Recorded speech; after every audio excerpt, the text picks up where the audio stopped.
Bonsoir et bienvenue dans l'émission Agir ensemble. Cette semaine, il sera question des enfants à besoins spéciaux, des enfants avec des déficiences intellectuelles. Notre invitée, c'est Myrites Biari, qui est la fondatrice, cofondatrice de Oldham Foundation. Bonsoir et bienvenue dans l'émission. Merci d'avoir accepté notre invitation. Euh, pour vous présenter, vous êtes la cofondatrice de Oldham Foundation et vous êtes également la directrice de Oldham Sand School. Alors, on va essayer de découvrir tout ça, mais avant tout, vous êtes une travailleuse sociale. Vous êtes dans le social, très impliquée dans le social. On va essayer de démarrer avec ça et découvrir qui vous êtes. Racontez-nous un petit peu la petite histoire, comment vous êtes arrivé dans le social avec Oldham. Merci d'abord pour l'invitation. Donc effectivement, j'étais plongée dans le monde du social. Maintenant, ça fait bientôt 7 ans. Je suis effectivement donc la cofondatrice de la Oldham Foundation et la directrice d'une école spécialisée qui se trouve à Quatre-Bornes, qui s'appelle la Oldham Sand School. Alors, comment je me suis retrouvée plongée dans le monde du social? C'est que bien des années auparavant, je me suis retrouvée dans une situation de crise financière, mais vraiment. Et j'ai décidé de me mettre au service des autres qui ont été dans la même situation, qui se retrouvent encore aujourd'hui, voire pire, dans une situation compliquée, avec quelques personnes, des bénévoles, pour servir une même cause. Donc, ça fait 7 ans que la fondation existe. Elle a été enregistrée en décembre 2017. Et autour de ça, nous avons décidé de monter une petite équipe de bénévoles pour intervenir sur le terrain. Donc, au début, la première activité, je me rappelle, était en décembre justement pour bien commémorer l'enregistrement de la fondation. C'était une première activité avec des enfants dans la cité de Trèfle où on avait décidé d'offrir 300 cadeaux aux enfants ce jour-là autour d'un concert avec un petit groupe qui s'appelle Mola pour promouvoir l'art aussi. Et suite à cela, on s'est fait connaître un peu sur le terrain. Nous avons connu pas mal d'activités aussi avec d'autres ONG qui nous ont rejoints en cours de route. Et puis, nous avons créé avec d'autres personnes, des jeunes à l'époque qui voulaient venir aussi participer dans ce mouvement, on va dire, la cuisine du cœur, c'est-à-dire que c'était des repas préparés sur place par une communauté, c'est-à-dire que c'était toute la famille, c'était des bénévoles, c'était des personnes, des voisins qui venaient en fait chez mes parents pour venir faire à manger. Et presque au même moment, il y a eu le cyclone Birgitta. Donc c'était un des moments les plus marquants parce que nous avons, ce moment précis, préparé 2000 repas donc, pour aller distribuer dans plusieurs centres communautaires.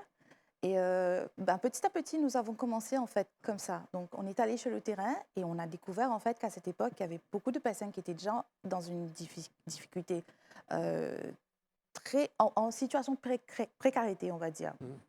Donc, au fil des années, sur le terrain, on a aussi organisé des campagnes de dons de sang. Donc aussi, pas que pour les personnes en situation de vulnérabilité, mais aussi les personnes qui sont malades, on va dire, c'est pour donner le sang. Donc on invite chaque année des personnes à venir donner leur sang à Rosil. On est en collaboration avec la Blood Donors Association.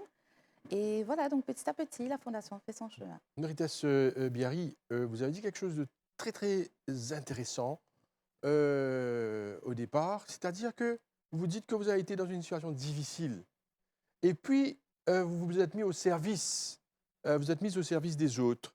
Alors, expliquez-nous cela, c'est-à-dire vous êtes vous-même dans une situation difficile, c'est sûr que c'est pas simple quand on se retrouve dans une situation de crise, surtout si c'est financier. Alors, et par la suite, vous vous mettez au service des autres. Alors, expliquez-nous comment vous faites ça. Transition. Effectivement, par la grâce de Dieu, avec plusieurs projets qu'on a mis en place avec mon compagnon, il nous a été permis de monter une structure, un groupe en fait. Et dans ce groupe, il y avait plusieurs sociétés. Donc moi, j'étais justement parmi celles qui géraient les opérations et Mhm, surtout de la partie CSR, parce que mhm, cette partie, elle me tient à cœur. Justement, pour vraiment rentrer dans le monde du social, il fallait avoir une structure en bonne et due forme. mhm, Donc d'où là l'enregistrement de la fondation. Donc c'est à partir de là que nous avons commencé avec plusieurs personnes, même employer des personnes pour venir nous aider au niveau de la fondation. mhm, Et c'est là qu'on s'est dit que vraiment, c'est une mission qui nous tient à cœur, parce qu'on a eu la capacité de le faire Mhm. et justement de suivre cette voie-là, en fait.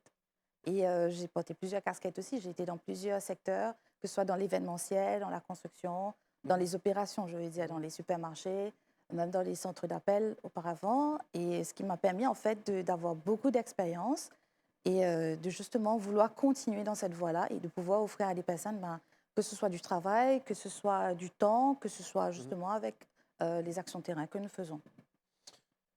Euh, Méritas Biari, vous voyez, avec Oldham Foundation, par la suite, il y a eu Oldham Sen School, Voilà. alors qui est une école spécialisée. Vous allez nous raconter cette histoire-là aussi, comment cela a débuté et qu'est-ce que vous faites aujourd'hui? Alors, pour la petite histoire, justement, quand je suis allée sur le terrain, bon, j'ai rencontré pas mal de personnes qui sont justement en situation de vulnérabilité. J'ai aussi rencontré des enfants à besoins spéciaux, c'est-à-dire que ma première rencontre avec un enfant, justement, ça a été le petit Akilèche, qui lui est un enfant neurotypique, c'est-à-dire qu'il n'a pas de déficience intellectuelle, Mhm. c'est juste qu'il ne pouvait pas marcher. Donc, il avait des difficultés pour se déplacer. Donc, à partir de là, nous avons décidé de joindre des forces avec plusieurs personnes, de monter un charity fair à l'époque pour faire une levée de fonds pour qu'il puisse accéder, pouvoir se déplacer déjà avant un fauteuil roulant motorisé et aussi accéder à une structure adéquate. Parce que dans les écoles mainstream, à cette époque-là, il n'y avait pas forcément des rampes pour pouvoir l'accueillir en fauteuil ou il ne pouvait pas intégrer une école spécialisée parce que lui, il n'avait pas de déficience intellectuelle. Mhm. La première interaction avec un enfant à besoins spéciaux était ça. Et puis j'ai rencontré des enfants avec la maladie des os de verre, donc c'était deux frères. C'était vraiment compliqué parce qu'eux, ils ne pouvaient pas se déplacer du tout. À chaque geste, chaque action qu'on faisait, ça occasionnait soit des fractures, il fallait avoir un rapport, ils ne pouvaient pas se faire opérer à Maurice, donc il fallait faire une levée de fonds encore une fois pour qu'ils puissent aller se faire opérer à l'étranger. Donc nous avons apporté notre contribution. Donc après ça, quand même, Racontez-nous avant d'aller plus loin. C'est bien que les gens sachent, savent ce qui se passe un peu autour de nous. Vous avez parlé là de ces deux frères, deux garçons, avec, on peut appeler cette maladie, oui, au de verre, alors où l'ossement est très fragile. Alors effectivement. racontez-nous cette histoire-là, comment vous avez travaillé et comment se portent ces enfants-là aujourd'hui. Les gens ont besoin de savoir. Alors quand on dit que l'os est vraiment fragile, c'est-à-dire ça se casse, ça se brise. Effectivement. Alors racontez-nous ça, comment vous avez vécu ça? C'était la première fois que vous voyez ces enfants-là? Oui, tout à fait. Mhm. Alors, la grand-mère avait pris contact avec la fondation justement pour voir comment est-ce qu'on pouvait aider au niveau du rapport, parce que bon, c'est quand même une maladie qui est assez rare Mhm. à Maurice, et étant donné que c'était deux frères, c'était une jeune maman en plus, Mhm. donc elle ne savait pas vers qui se tourner. Et nous, on avait aussi à cette époque un centre médical qui était à disposition de la fondation. Et justement, elle venait nous voir régulièrement pour pouvoir avoir des visites, pour voir le médecin, Mhm. justement pour avoir des rapports. Ensuite, compiler un dossier médical en bonne et due forme pour envoyer à l'étranger. Donc, au fur et à mesure, on a suivi le cas. Malheureusement, nous n'avons plus eu de nouvelles après quelques années. Donc, je Mhm. ne sais pas à l'heure actuelle Mhm. Ce qui si... s'est passé. oui, Mhm. exactement. Donc, s'ils Ok, ont pu faire l'intervention ou pas. ok. Alors par la suite, il y a d'autres, vous avez... Oui? Effectivement, donc nous avons rencontré encore beaucoup d'enfants qui n'étaient pas forcément scolarisés, mais qui avaient justement des besoins spéciaux. Et l'idée, justement, est venue à partir de là de créer une école spécialisée. Mhm. On s'est dit, ben, pourquoi pas? Parce qu'on voit que, bon, il faut savoir qu'à Maurice, par exemple, il y a une population générale en moyenne de 10 000 autistes à Mhm. Maurice. Donc, d'après les statistiques, donc du coup, euh, vous savez, il y a encore ce tabou autour Mhm. de l'autisme. Beaucoup de personnes ne savent pas ce que c'est les parents quand ils font face à ce genre de situation, c'est-à-dire quand ils se retrouvent face à un diagnostic, ils ne savent pas forcément vers qui se tourner. Mhm. À cette époque, on s'est dit, on va créer une petite structure pour pouvoir accueillir ces enfants, justement. On a commencé avec quelques profs, c'était 4 profs au départ. Ensuite, on avait une dizaine d'enfants. Et petit à petit, ben, moi-même, je me suis renseignée parce que je n'étais pas forcément Mhm. formée Mhm. justement à travailler avec les enfants. Et petit à petit, de bouche à oreille, je pense que nous aussi, avec la formation et l'expérience qu'on a eue sur le terrain, nous a permis de monter. Et aujourd'hui, on a une cinquantaine d'enfants. Donc là, on 50 accueille une cinquantaine d'enfants avec des déficiences intellectuelles. intellectuels Les enfants, on appelle ça avec des besoins spéciaux. spéciaux. Alors, il faudrait expliquer aussi que ce n'est pas simple d'encadrer ces enfants. Ils ont besoin, c'est pour ça, des besoins vraiment spéciaux. Alors, euh, comment vous avez trouvé la formation, les professionnels pour vous encadrer et pour encadrer ces enfants? Alors justement, ces enfants à besoins spéciaux, moi je les appelle les super kids parce Mhm, que je pense qu'ils ont des pouvoirs spéciaux. Parce que mhm, chaque enfant, chaque autiste, il est différent. On l'appelle le spectre de l'autisme justement parce qu'il est tellement vaste et tellement mhm, varié qu'on ne peut pas savoir exactement par exemple, quelles sont les pathologies qu'un enfant peut avoir. L'autre enfant peut ne pas l'avoir. mhm, Vous voyez, donc il y a déjà plusieurs niveaux, c'est-à-dire qu'il y a un niveau léger, modéré et sévère. mhm, Donc, il faut nous adapter par rapport à chaque cas spécifique que nous avons.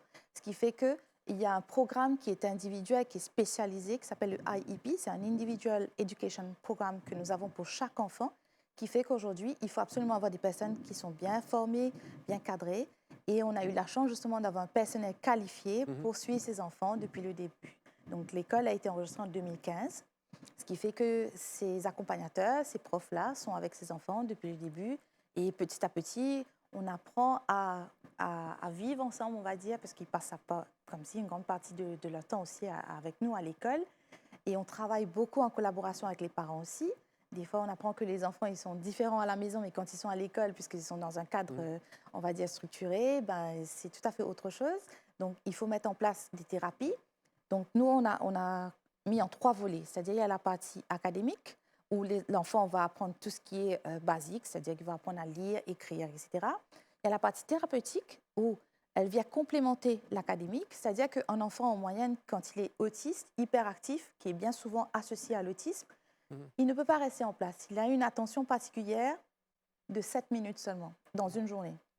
En 7 minutes, il faut qu'on arrive à trouver justement le moyen de lui faire travailler. Donc justement, on a à ce moment précis des activités que nous devons faire justement pour l'intéresser. Mhm. À partir de là, nous avons des thérapies aussi qui rentrent en jeu pour le reste de la journée. C'est-à-dire que nous allons soit faire des séances de cuisine, de jardinage, entre autres, c'est-à-dire des activités de motricité fine pour ceux qui n'arrivent pas à faire de simples gestes comme mettre un coin dans une boîte, Mhm, juste fermer la fermeture éclair. Donc là, on va favoriser tout ce qui est autonomie. On va mhm. apprendre à l'enfant à comment s'habiller, comment mettre ses chaussures, comment se coiffer, par exemple. Donc on travaille beaucoup sur l'autonomie.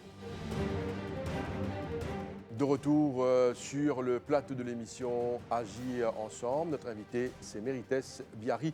Mérites Biari, on rappelle que vous êtes la cofondatrice de Oldham Foundation, également la directrice de l'école Oldham Sen School. Alors, on était arrivé là où vous expliquez que vous travaillez beaucoup avec les enfants à besoins spéciaux et ce que vous faites et l'encadrement autour de ces enfants. Alors, je vous laisse continuer. Effectivement. Donc après la partie thérapeutique et la partie psychologique, donc bien sûr, il faut accompagner les parents quand ils se retrouvent face à un diagnostic, ils ne savent pas forcément quoi faire dès le départ. Ils doivent déjà comprendre c'est quoi l'autisme.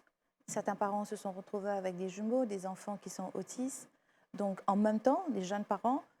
Donc tout ça, ça fait partie de cet accompagnement que nous faisons avec les parents ensemble. Donc voilà un peu face des Mhm. challenges auxquels nous faisons face chaque jour. Et chaque jour, c'est quelque chose de différent qu'on vit avec les enfants. Parce que par moments, ça peut être un jour où c'est plutôt tranquille, d'autres pas du tout. Mhm. Donc ce qui fait que chaque jour est différent. C'est un véritable challenge. Mérites Biari, vous savez, aujourd'hui, à l'heure qu'on se parle, probablement il y a des parents qui regardent, qui suivent l'émission et qui ont des difficultés, qui se trouvent face à cette situation où ils ne savent pas trop quoi faire par rapport à leurs enfants, qui sont probablement ou trisomiques ou avec d'autres déficiences intellectuelles, comme vous l'expliquez. Qu'est-ce que vous avez comme conseil pour ces parents? Alors déjà, il faut pas être dans le déni, dans le sens qu'il faut accepter, parce que ce Mhm, n'est pas une fatalité, l'autisme. Quand l'enfant est bien encadré, dès le départ, quand il y a un diagnostic, il faut le mettre dans une structure qui est adéquate, c'est-à-dire que l'environnement est très important. La prise en charge de cet enfant est très importante dès le plus jeune âge. mhm, Le plus tôt possible, il y aura des améliorations forcément. Donc quand il y a des thérapies adaptées, quand il y a l'environnement adapté, il est dans une école spécialisée. Ensuite, nous pouvons travailler avec cet enfant et il y a beaucoup d'améliorations que nous pouvons voir. Il y a certains enfants qui parlent, d'autres qui ne parlent pas, par exemple. Mhm. Euh, Par exemple, nous, on a vu certains enfants qui ont commencé même à dire des mots. On a Mhm. des orthophonistes qui travaillent avec les enfants, les ergothérapeutes aussi, qui sont là pour accompagner ces enfants, ce qui fait que ça développe en fait. Même l'enfant est intéressé à vouloir dire des mots Mhm. et il y a du progrès en fait. Il ne faut pas juste s'arrêter au fait que mon enfant est autiste. Mhm. Aujourd'hui, il y a suffisamment d'encadrement. D'ailleurs, il y a, on va dire que l'ASENA, c'est l'institution qui s'occupe de toutes les écoles spécialisées à Maurice, Mhm. qui fait un travail formidable avec les enfants, qui est sous la direction de M. Otelsing, et qui accompagne justement, que ce soit les écoles, que ce soit les parents, qui fait en sorte que les enfants soient dans une structure adaptée. Mhm. Donc il y a aujourd'hui l'inclusion qui permet aussi aux enfants de soit quitter l'école spécialisée pour entrer en mainstream, bien sûr avec une tutelle, c'est-à-dire qu'il y a un AVS qui va accompagner cet Mhm. enfant, mais on va dire que déjà c'est en bonne voie. Donc ça, c'est une structure qui permet aussi à l'enfant de se retrouver, on va dire, dans une structure assez normale, Mhm. classique, on va dire. Et puis, donc, il y a pas mal de campagnes de sensibilisation aussi autour pour que les parents soient suffisamment informés de ce qui se passe autour de l'autisme. Mhm. Donc voilà un peu ce qu'il Qu'est-ce que faut vous avez à dire. dire sur le regard des autres envers ces enfants qui sont toujours des enfants, mais qui, comme vous avez appelé un petit peu plus tôt, des super kids. Alors, souvent, ils sont victimes de regards. Les gens ont des fois des préjugés sur ces enfants. Effectivement. Les gens ont tendance à voir quand un enfant est frustré, la première chose, c'est que forcément, c'est un enfant mal élevé, qui n'a pas Mhm. forcément l'autorité parentale. Mhm. Bien souvent, ce n'est pas le cas. Si c'est un enfant autiste, par exemple, qui ne peut pas communiquer, qui se sent dans un endroit où il est mal à l'aise, Mhm. forcément, il va vouloir l'extérioriser. Comment est-ce qu'il le fait? C'est à travers des gestes, des cris. S'il n'arrive pas à communiquer de façon verbale avec ses parents, bien souvent, c'est des tantrums. Mhm. Donc, ce qui fait que à partir de là, il faut le mettre dans un endroit qui est calme, isolé. Mais bien souvent, c'est pas le fait de gérer l'enfant qui est le plus compliqué, c'est la gestion en fait des regards Mhm. ou de ce que les autres peuvent dire Mhm. sur le parent et qui rend encore la situation plus difficile. Mhm. Donc, je pense qu'aujourd'hui, avec le nombre de campagnes qui existent autour de ça, ça permet d'évangéliser un petit peu et de faire un peu plus comprendre à la société que ces enfants existent, que ces enfants sont là, ils ont autant de droits Mhm. que ces personnes d'être là. Ils ont leur petit moment de faiblesse, ils ont leur petit moment où ils ont besoin, eux, d'extérioriser. Et il faut juste attendre, c'est tout. Parce que ne serait-ce qu'un petit bruit peut déclencher une sensation de gêne chez l'enfant. Vous voyez? On va parler de vos projets dans un moment, mais avant cela, vous avez parlé que ces enfants, vous avez dit que ces enfants probablement peuvent rejoindre le mainstream et probablement, c'est-à-dire suivre leurs études normalement. Tout à fait. On a vu dans des films, par exemple, où les enfants autistes sont des acteurs ou des performeurs. Ils sont considérés comme, par exemple, il y a le film actuellement sur Netflix, The Good Doctor, qui est un garçon autiste qui est un super médecin. Alors, pour vous dire que, est-ce que c'est vrai ça? Vous qui côtoyez ces enfants, est-ce que ces enfants-là ont des dons? Est-ce que ces enfants-là sont vraiment des gens, des personnes extraordinaires? C'est tout à fait vrai. Mhm. Parce qu'il y a une forme d'autisme qui s'appelle Asperger, par exemple, qui est une forme d'autisme très intelligente. C'est-à-dire que l'enfant est capable de faire des choses que nous ne pouvons pas. Mhm. Nous, en tant que neurotypiques, c'est-à-dire que nous n'avons pas de déficience, mais eux, ils ont une force en eux, une intelligence qui est beaucoup plus supérieure à ce que nous pouvons comprendre. Mhm. Par exemple, nous avons de personnalités comme Elon Musk ou Mhm. même Albert Einstein qui, eux aussi, ont souffert d'autisme. Mhm. Donc voilà, c'est des cas qui prouvent que ça existe. Et justement, dans la société, il faut juste savoir comment les Canaliser. placer exactement, Mhm. où les placer pour que justement ils arrivent à donner le meilleur d'eux-mêmes. Alors, parlez un petit peu plus de cette affaire de mainstream, là. Alors, comment vous faites pour recanaliser ces enfants pour qu'ils arrivent à re-rentrer dans le mainstream ou entrer dans le mainstream et pour avoir leurs études comme tout le monde? Alors, si on prend depuis le début, il y a donc le diagnostic qui est fait pour savoir quel est le niveau d'autisme. Si c'est un niveau qui est mild, c'est-à-dire le Mhm. niveau léger, l'enfant peut déjà avoir, on va dire, un premier pas vers une éducation qui va aller vers une structure, on va dire, presque classique. C'est-à-dire Mhm. qu'il aura juste un cursus qui sera adapté à lui. Mhm. Et si au fil des années, il arrive à bien s'adapter justement à ce cursus, il pourra éventuellement passer la PESAC et éventuellement intégrer le collège, mais bien sûr, comme je vous ai dit, sous tutelle. Mais bien souvent, ça se concrétise justement. Les enfants qui sont autistes, qui arrivent à passer à passer la PESAC brillamment. D'ailleurs, nous avons plusieurs cas récemment. Ils arrivent justement à réussir dans les études, à intégrer le mainstream. Donc, ça dépend des cas, parce que des enfants qui sont sévères, à l'instar, donc eux, ils ont besoin de plus d'attention, plus de temps, peut-être pour qu'on travaille avec eux. Donc, ça prend un peu plus de temps. Parlez-nous des projets à venir, surtout ce que vous avez comme planification pour la fondation et aussi pour l'école. C'est sûr que vous avez beaucoup de choses à faire. Et qu'est-ce qu'il faut améliorer? Quelle sorte d'encadrement que nous avons besoin ici à Maurice? Quel est un petit peu l'avenir? Alors, l'avenir pour l'autisme annonce, on va dire qu'on est en bonne voie. Ce que le gouvernement préconise justement à travers le Disability Bill, c'est qu'il y a pas mal de campagnes justement. Il ne faut pas oublier que les handicaps, il n'est pas que l'handicap physique, c'est-à-dire qu'il y a aussi les handicaps intellectuels qu'on ne peut pas voir. L'autisme, par exemple, c'est un handicap invisible. On ne peut pas forcément détecter tout de suite si c'est un enfant qui est autiste. Donc, il y a pas mal de tests à faire justement pour pouvoir détecter. Et donc, en ce qui concerne les projets de l'école, nous avons pas mal de demandes. Malheureusement, on ne peut pas tous les prendre. Nous allons peut-être certainement devoir bouger dans quelques temps parce que justement la structure ne permet pas à ce qu'on continue. On est arrivé à une cinquantaine d'enfants, bien que moi j'aimerais pouvoir tous les accueillir. Ce n'est pas possible. Le but de bouger, c'est justement d'offrir un espace qui sera plus adéquat parce que les autistes, ils ont besoin quand même d'un grand jardin. Et comme vous savez, les structures à Maurice ne permettent pas justement d'avoir beaucoup d'espace, mais si tout se passe bien, on va pouvoir avoir une école qui va pouvoir avoir quand même un grand espace pour qu'on puisse faire des thérapies aussi en dehors et faire des sorties, etc. Donc, qui va plus rajouter à ce que nous faisons déjà actuellement, complémenter, on va dire. Et pour Oldham Foundation? Oldham Foundation, nous continuons parce qu'on fait régulièrement des campagnes caddie pour récolter des fonds, des dons alimentaires pour justement aller distribuer aux personnes vulnérables en situation de précarité. Là, les inondations n'ont pas aidé du tout, ce qui fait qu'il y a encore une plus grande demande sur le terrain, c'est-à-dire on est encore plus présent. Nous avons été récemment dans un endroit qui s'appelle African Town, par exemple, qui se trouve dans le sud, où c'était vraiment... c'est triste en fait de voir des enfants justement en train de chercher à manger parce que bon, les parents, ils sont eux-mêmes dans une difficulté présente tout le temps.